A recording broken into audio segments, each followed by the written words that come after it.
Vivo.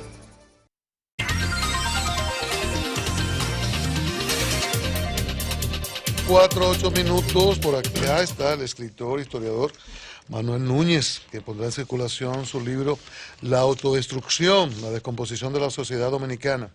Va a ser mañana en la Biblioteca Nacional a las 7:30 de la noche. Manuel Núñez, buenas tardes, bienvenido a Sol de la Tarde. Qué bueno que estás por acá. Qué gusto estar por aquí, entre amigos. Es importante, antes de bueno, el libro... Es un libro es respetable, ¿verdad? Se queda parado. Hay que sacarle 3 fines de semana para leer. 750 páginas. No es tan grande, pero bueno, es respetable. Oye, que no es tan grande, es respetable. Manuel, ¿cuántos libros ya tú llevas? Yo llevo ya 4.000 páginas. Sí. 14 libros. Ah, ¿tú lo cuentas por páginas? No, yo cuento, los libros grandes son 4.000 páginas. Luego hay los libros de carácter escolar, que son 14. ¿Cuál es el planteamiento esencial de esta? Bueno, está resumido en la contraportada, es decir, el planteamiento esencial es que el hecho de que la República Dominicana se enfrente al factor de la suplantación de su población en los empleos de la agricultura, en los empleos de la construcción, en la buhonería, en los empleos informales, en la mendicidad inclusive. Así es. En el registro civil, masivamente, en las escuelas, en los hospitales, supone un desplazamiento de población que no obedece a una simple migración, sino a un proceso de desagregación de poblaciones. Y eso está combinado con otro factor, que es el intervencionismo internacional, que está sembrando la idea, primero sembrando estereotipos en contra de la República Dominicana. Nosotros hemos recibido 3 condenas, las condenas por el caso de la niña Yanni Bosicó, la condena por el caso de Anedi Yosemá, que son los muertos de Guayubín, la condena por el caso Tide Méndez, que es el famoso Windeyan, y eso también influye en todo lo que es el objetivo de sembrar en la imagen internacional del Estado la idea de que la República Dominicana es un país violador de los derechos y que merece ser intervenido. Y hemos tenido pronunciamientos del CARICOM, pronunciamientos de la Unión Europea. Aquí vino Van Rompuy, aquí vino John Biden, enviado por Obama. Sí. Aquí vino Ban Ki-moon, enviado de la ONU, y todos tenían el mismo objetivo. Es decir, estamos viendo que en términos internacionales se está sembrando la idea de que la República Dominicana es el lugar de solución de la tragedia haitiana. Que hay unas preguntas muy inquietantes. Pero luego está el hecho, si ahora vamos a la pregunta, luego está el hecho de la destrucción del territorio. Es decir, Haití consume 6 millones de metros cúbicos de madera por año y tiene apenas menos de un 1% de capa boscosa.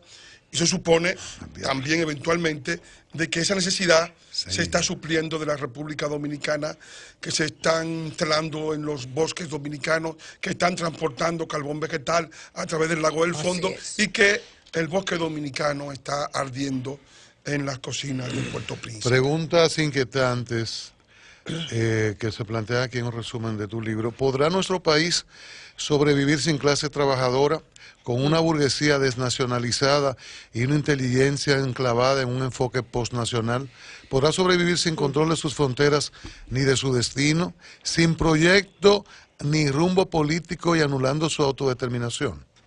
Yo creo que es difícil que sobreviva.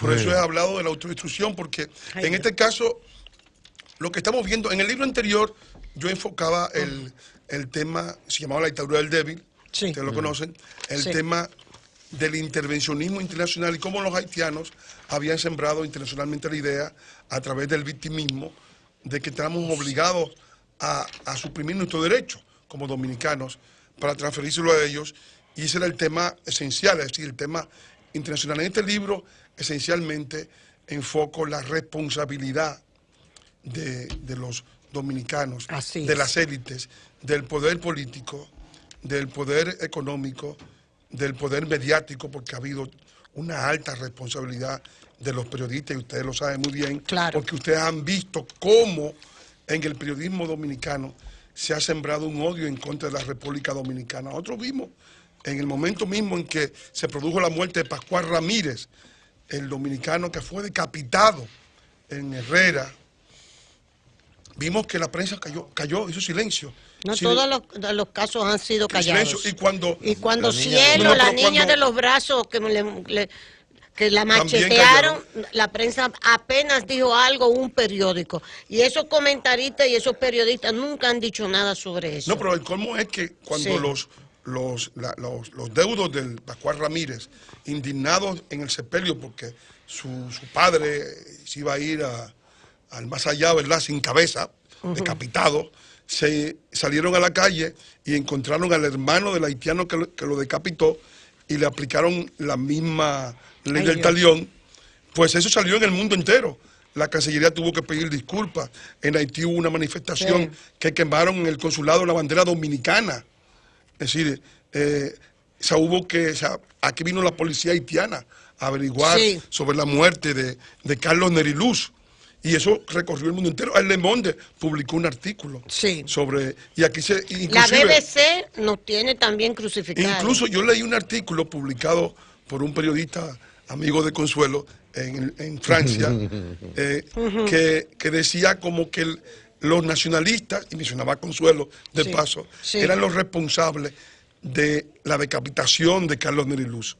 Fíjense hasta dónde se llega. O sea, buscando chivo expiatorio. Es decir, o sea, el dominicano no contó, el que contó fue el otro muerto. El dominicano no tiene derecho humano. Pero el dominicano estaba bien mochado su cabeza. No tiene derecho humano. No tiene derecho humano, no importa. No tiene derecho humano. Sí.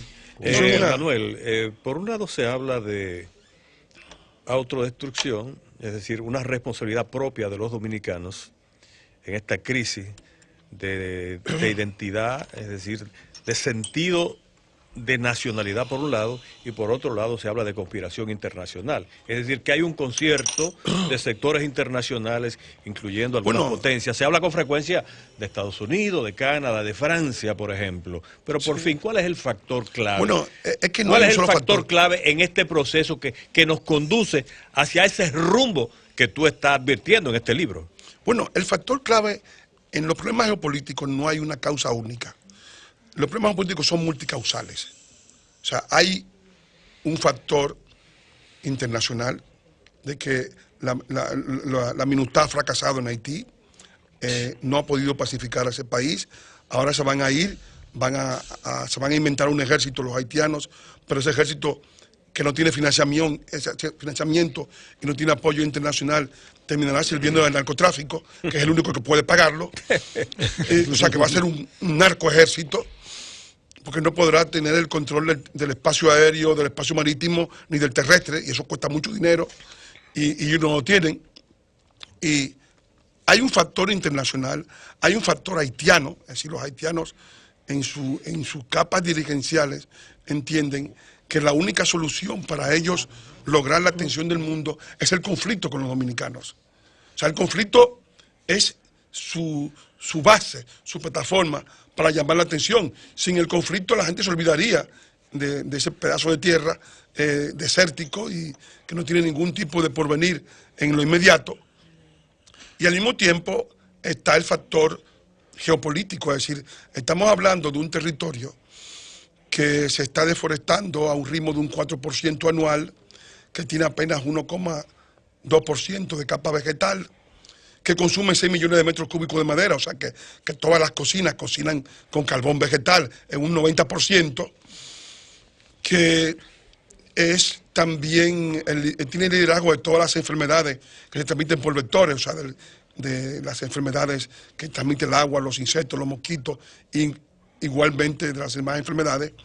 Y todos esos factores combinados hacen que también esa población se desparrame hacia República Dominicana como la única solución. Manuel, Fadul, que es el ministro de Trabajo, favorece, dice esta tarde el periódico El Nacional, Fadul favorece más empleo a extranjeros El ministro de Trabajo planteó que hay que modificar la ley de trabajo para incrementar la cuota de mano de obra extranjera en el mercado laboral. José Ramón Fadul dijo en tal sentido que hay una violación al 80-20, estamos levantando infracciones de manera permanente. Embute tuyo, habladorazo, embute tuyo, Monchi Fadul. Mentira tuya.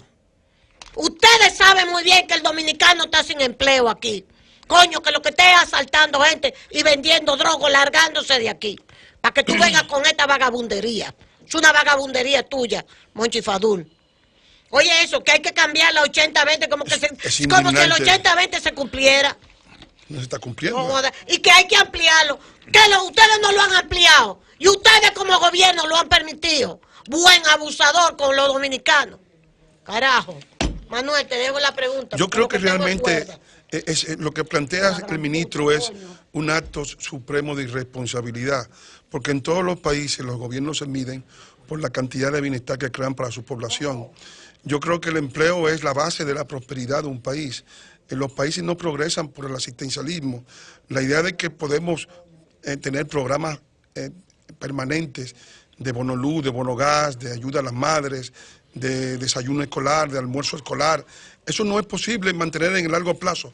Primero porque ya la República Dominicana, al privar masivamente al dominicano del empleo en la agricultura, en la construcción, en las obras del Estado, lo que ha hecho es que ha ampliado la cantera de empleos en el sector público. Y nosotros pasamos, por ejemplo, Leonel Legó, el sector público, unos 400.000 empleados públicos. Estamos ya en 800.000 y vamos a hacer el millón. Y de hecho podemos llegar al millón con las nominillas, con los empleos ocultos. Y eso evidentemente es infinanciable. Entonces, al final, ¿qué es lo que está ocurriendo? Que para poder sufragar el presupuesto, el país está tomando dinero prestado, están emitiendo bonos soberanos. Claro. Continuamente, en una proporción de más de 2.000 millones de dólares por año, y va a llegar un momento en que ya la deuda ha llegado a más del 51% del PIB. Estamos pagando más del 40% del presupuesto en deuda, y eso evidentemente nos lleva a un sistema de colapso. Sí. ¿Cuándo se produciría el colapso? No lo sabemos, pero no hay ninguna solución mágica, porque evidentemente los dominicanos no se van a tirar al mar y algo habrá que hacer con ellos. Bueno, claro, vender droga como estamos aquí, con toda la droga. Con toda la droga que entra a tu gobierno, Monchi Fadul, porque no hay trabajo para los dominicanos.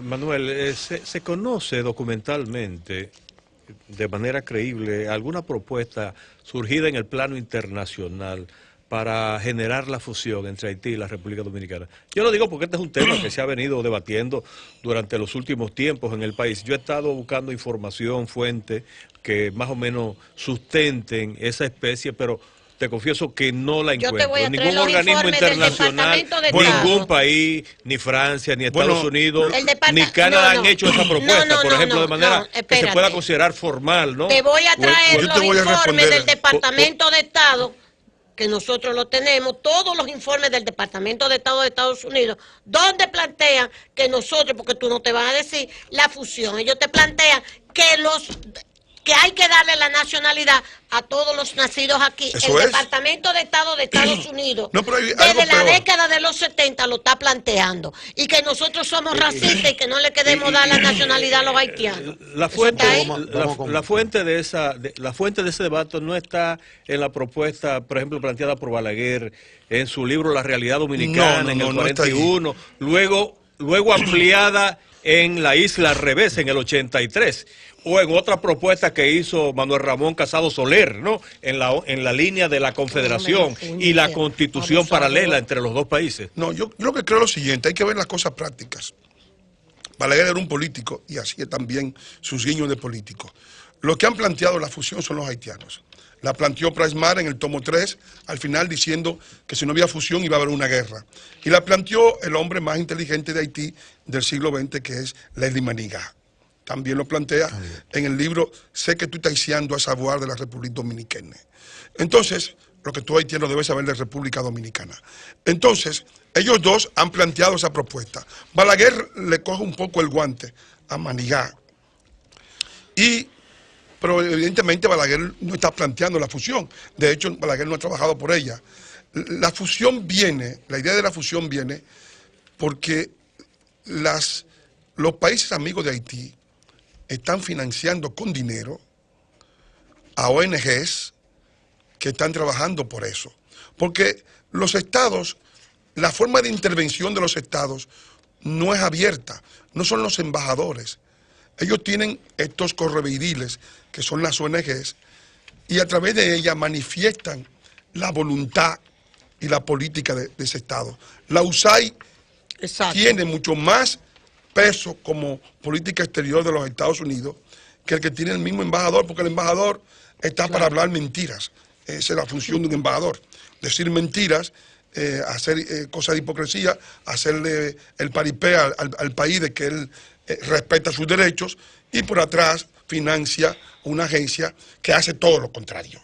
Pero tú reconoces que la principal responsabilidad en el tema es justamente la República Dominicana. No, la responsabilidad porque ese son planteamiento, la autodestrucción, la descomposición de la sociedad dominicana, es decir, tú estás planteando claramente que nosotros, por dejadez, por complicidad, lo estamos permitiendo. Claro que sí. La República Dominicana es responsable. ¿Quién está promoviendo la destrucción de la República Dominicana? Monchi Fadul, que no le dé, que el dominicano, que hace rato que no tiene empleo, se le quite los pocos empleos que hay. Eso es lo que él porque está aquí pasa la cosa que nosotros permitimos. Claro. Bueno, eso es lo que Monchi está diciendo. Somos culpables por lo que hacemos. Somos culpables por lo que hacemos y por lo que no hacemos. Es decir, nuestra dejadez, el abandono de la clase política, del interés nacional, el abandono de su población, que la han abandonado, la han desposeído de los empleos, de los servicios sociales, de las escuelas, porque evidentemente lo que yo estoy planteando en términos generales es que se ha producido un desplazamiento en la frontera. Nosotros ya no estamos hablando de la frontera. Un desplazamiento de la frontera. Sí, nosotros estamos ya en las fronteras interiores. O sea, y es una idea que me vino justamente de un estudio que hacía en la Cruz de Mari López, en Santiago, cuando uno de los comunitarios me dijo: profesor, nosotros estamos aquí luchando para que en este hospital las camas sean reservadas para los dominicanos. Las fronteras interiores. Estamos luchando para que las escuelas que están ahí, que hay una ONG que las reserva para los niños haitianos. Sí, señor. Se le abra el cupo a los niños dominicanos. Que los hijos y los nietos estamos luchando no para que en el astillero o en la obra que abra el gobierno, allí, en aquel lugar, haya trabajadores dominicanos. Es decir, estamos ya, porque el gobierno, la clase política, la clase periodística, la clase intelectual, los ha abandonado. Así es. Es decir, ha habido una dimisión a la continuidad del proyecto histórico. Es decir, esta generación no tiene al parecer ningún compromiso con la generación que viene. Y eso desde luego es algo prácticamente un proceso de autodestrucción. Bueno, Manuel, gracias. Mañana el libro La autodestrucción. Y léase las declaraciones de Monchi Fadul hoy para que usted entienda lo que es la autodestrucción de un país, lo que está haciendo el ministro de Trabajo. Biblioteca Nacional a las 7:30 de la noche. 7:30 de la noche. Mañana jueves. El historiador Manuel Núñez, La autodestrucción. Aquí hubo unos avances interesantes. Bueno, gracias. Gracias. Pero muchas a ustedes. Cambio fuera, Mauricio. Pedro.